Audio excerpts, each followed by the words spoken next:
laboratorio tenemos unos antígenos que sirven para determinados tumores que nosotros nos sirven como guías para evaluar el seguimiento y el control y su estadio tumoral en el preoperatorio. En el cáncer de colon, por ejemplo, habitualmente ese antígeno es el CEA que se pide. En el ovario tenemos el CA125 y en el páncreas tenemos el CA199. De acuerdo que es un antígeno bastante particular para las enfermedades neoplásicas pancreáticas, y eso sí es parte del laboratorio que todo paciente debe tener por lo menos antes de operarse o empezar el tratamiento oncológico.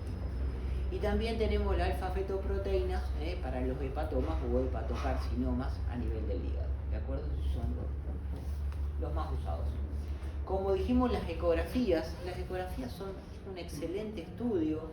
El problema de la ecografía a nivel del estudio del páncreas, y lo van a ver habitualmente, es que, como dije hace un momento, por la pregunta de la doctora, el colon transverso prácticamente está adelante de un paciente que tiene un páncreas normal, excepto un paciente que tiene un colon transverso, lo que llaman guirnalda, que cae habitualmente y deja el espacio libre directamente del colon.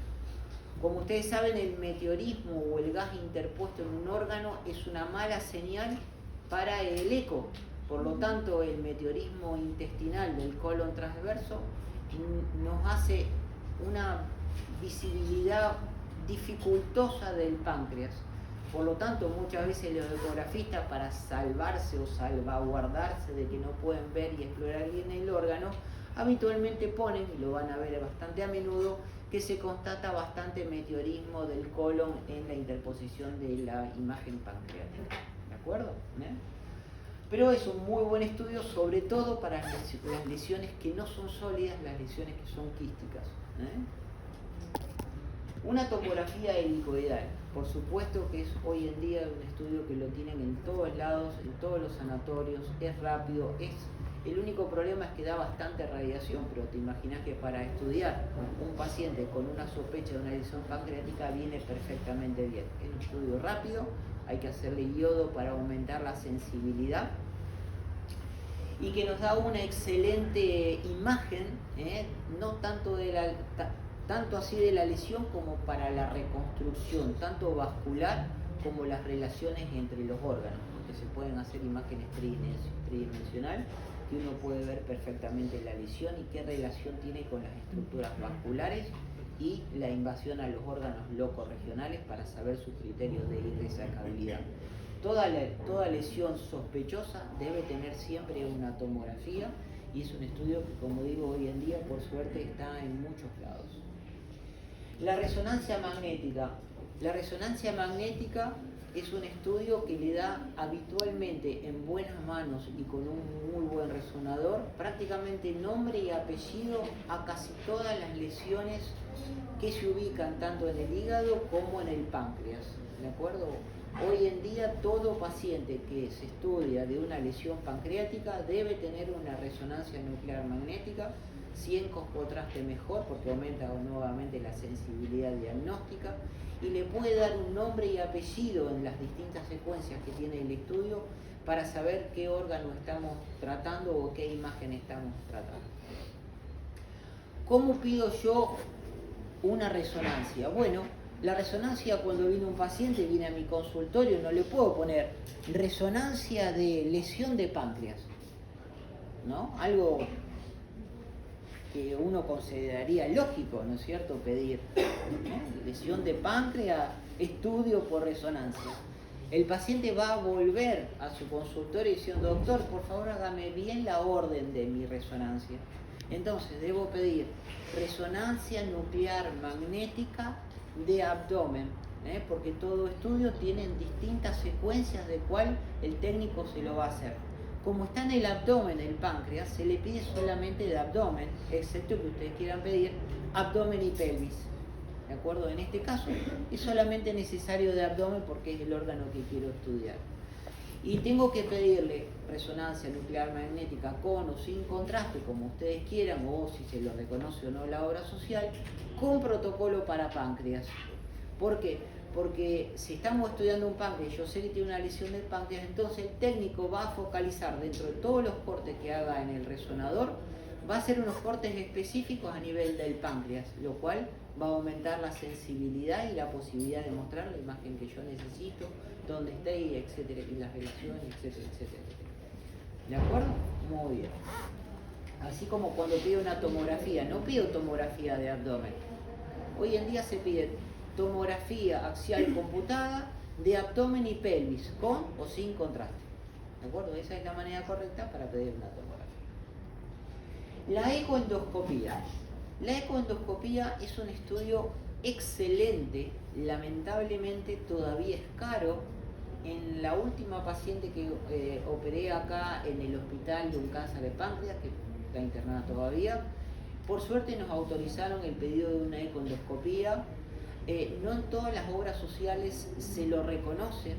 La ecoendoscopía es una endoscopía que tiene asociado un eco.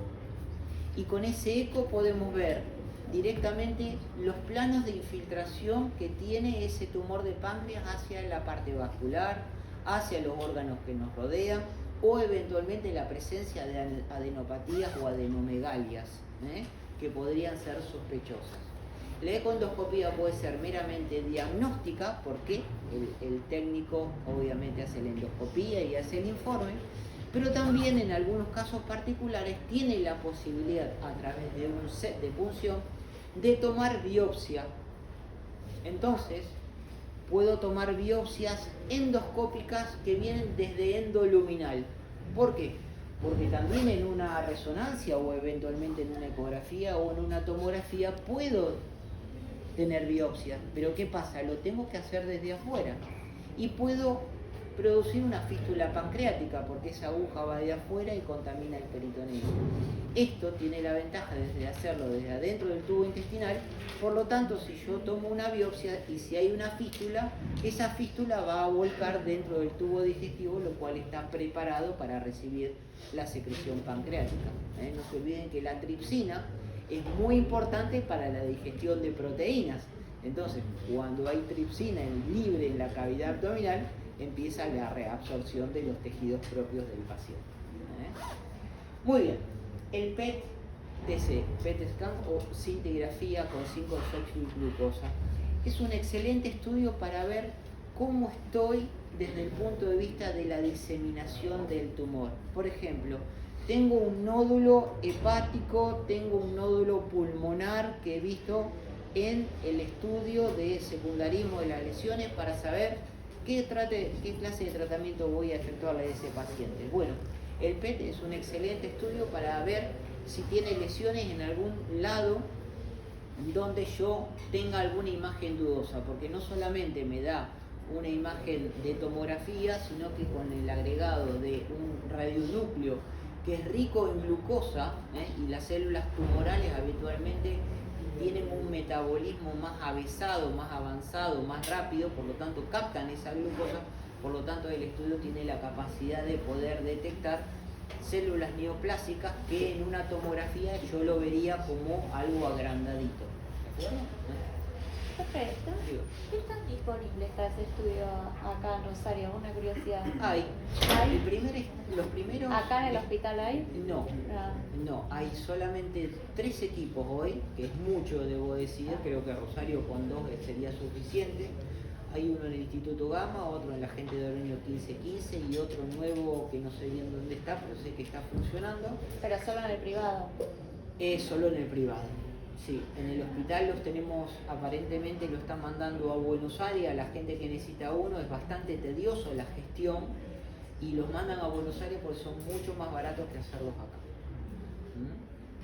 Muy bien, antes había uno solo en el país que estaba en Mendoza, la gente iba a Mendoza a hacerse este estudio.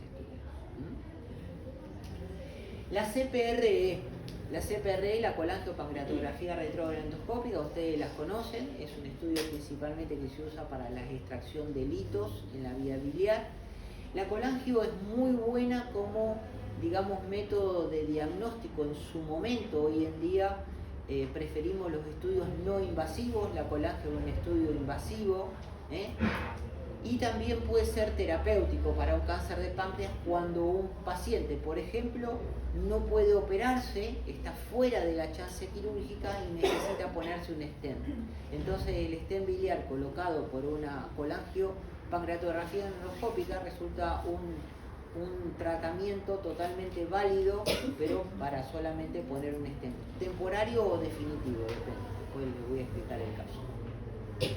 La punción biopsia, obviamente, en casos de, por ejemplo, no hace mucho tuvimos en el hospital otro caso en el cual pedimos una punción bajo endoscopía, justamente en un paciente que teníamos un diagnóstico diferencial con una pancreatitis crónica.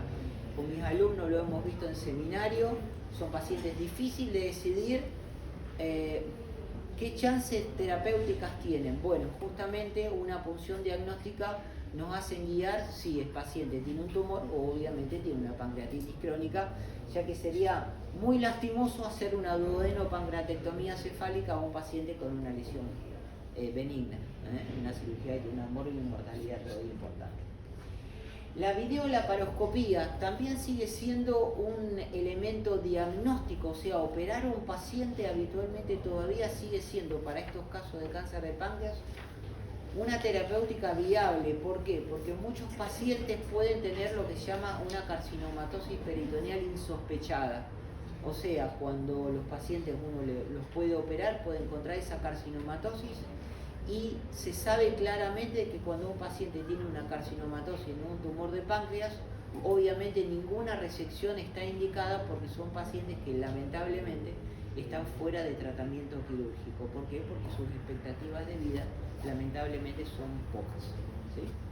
La mamografía ya no se las comento porque con todo este arsenal ya tenemos lo suficiente. Muy bien, en cuanto a la clasificación muy grande, por supuesto la hipermayoría de los tumores son exócrinos, los neuroendocrinos muy pero muy poquitos. Los hay, pero muy pocos. Muy bien, dentro de los tumores exócrinos tenemos los benignos y son casi todos quísticos de distintas clases. Bueno, sepan meramente de que están los cistadenomas serosos porque son muy frecuentes, principalmente en las mujeres, y los mucinosos, que son benignos pero ya tienen potencial a la malignidad. Viene una paciente con un tumor en una tomografía, un vecino que me diagnosticaron: mire doctor, tengo un tumorcito que me dijeron que es de líquido, que yo, pero ustedes ven el informe y son mucinosos. Entonces, ojo, no es paciente que yo le pueda decir: vaya tranquila señora, no pasa nada, como si yo hubiera un adenoma hepático. No, le diría: de acá a un año vuelva a hacer una tomografía, porque son pacientes que potencialmente podrían eventualmente complicarse. Y los tumores mucinosos papilares intraductales aún más, que tienen otras características de malignidad. O sea, benignos, pero con cierta... ¿La tomografía te das cuenta que es mucinoso? Sí, la tomografía es un excelente estudio, y la rezo también, para saber si son serosos totalmente o mucinosos por las características del líquido que los contiene. Muy bien, acá tenemos por ejemplo un ataque en un paciente que tenemos una lesión grande por un cistadenoma seroso, en este caso microquístico, porque hay algunos que hacen quistes pequeños, de tabiques pequeños y otros grandes. Es una lesión benigna, pero miren lo grande que es. Capaz que a esta paciente o a este paciente esta lesión es benigna, pero capaz que la tengo que operar igual por el tamaño que tiene o por la clínica que pueda decir. Pero le diría: te opero, pero esto no es un tumor maligno, es un tumor benigno. Entonces la resección va a ser lo más limitada posible. Muy bien, vean este otro, un cistadenoma seroso, pero macroquístico, con quistes con septum grande. Si el otro era más grande, bueno, este es bastante más grandecito. Este es un paciente que seguramente tiene síntomas por esto. Y seguramente esta cirugía va a ser un poco más grande, porque ya, fíjense cómo el páncreas acá abajo está totalmente comprimido por esta lesión expansiva benigna en este caso. Y estoy seguro que al estar tan pegado al vaso, con su ramificación arterial, miren qué desplazada que está la arteria, seguramente va a tener que salir con esplenectomía. Muy bien. acá tengo esta lesión y esta es una imagen característica como yo voy a ver y ustedes van a ver en el futuro, porque estos estudios se van a imponer de más en más porque nos van a dar las guías de cómo tratar un paciente con una lesión de páncreas. Va a verse, digamos, las imágenes de cómo ustedes van a ver cada uno de los planos que está representados ecográficamente en las regiones de las distintas estructuras que comprometen la capa duodenal, muscular, etcétera, etcétera, y la lesión pancreática que está acá. Por supuesto, yo no soy especialista en esto, así que no les voy a describir qué significa cada una de las capas, pero básicamente las imágenes se ven así. Muy bien, acá tienen una pequeña clasificación que yo no me voy a gastar ni siquiera en nombrarlas a cada una de ellas, está en cada uno de los libros y ven los distintos tipos histológicos en los cuales uno puede tener una lesión pancreática. ¿De acuerdo? Si ustedes lo quieren clasificar así, perfecto. Si hay otras clasificaciones, para mí está bien igual. ¿De acuerdo? De todos modos, vamos a concluir de que básicamente los tumores malignos del páncreas son los más interesantes, por lo menos para nosotros.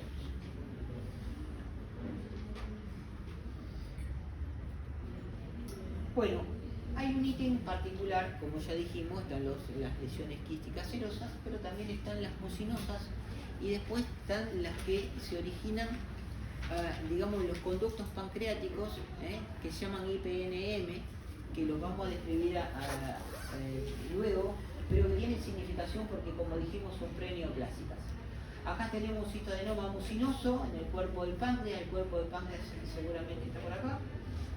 Con esta lesión, que depende que es una lesión sólida. Bueno, a estos pacientes ya tengo una lesión mucinosa con su interior con una lesión sólida.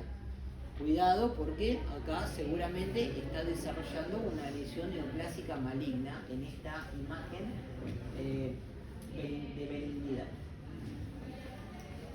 A pesar de que obviamente tengo una imagen mucosa, mucinosa, tengo otra lesión que tiene más aspecto de malignidad. Trabécula, lesión sólida, indudablemente esto es claramente un cistoadenocarcinoma. ¿Sí?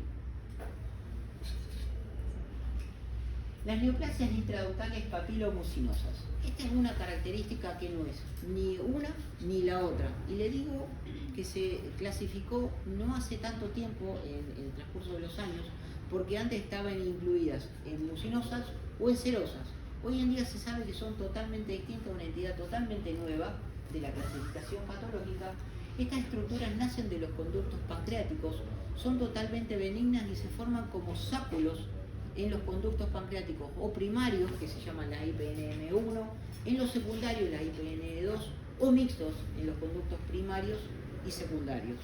Y esto tiene características porque son preneoplásicas, principalmente las tipo 1, y sobre todo las tipo 3, porque habitualmente son multiloculares, o sea, pueden presentarse tanto en la cabeza como en el cuerpo y en la cola. Eso para nosotros es muy importante por el tipo de resección y el tipo de evolución que tienen los enfermos. Pero bueno, es para reconocerlo. Acá hay una pequeña diapositiva teniendo esta gran diversidad de lesiones quísticas, serosas, mucinosas, IPNM, es una pequeña guía de cómo uno puede hacer como para empezar a diferenciarlas y qué proponerle a cada uno de los enfermos en caso del diagnóstico. Si una lesión totalmente benigna, una lesión intermedia o eventualmente una lesión maligna.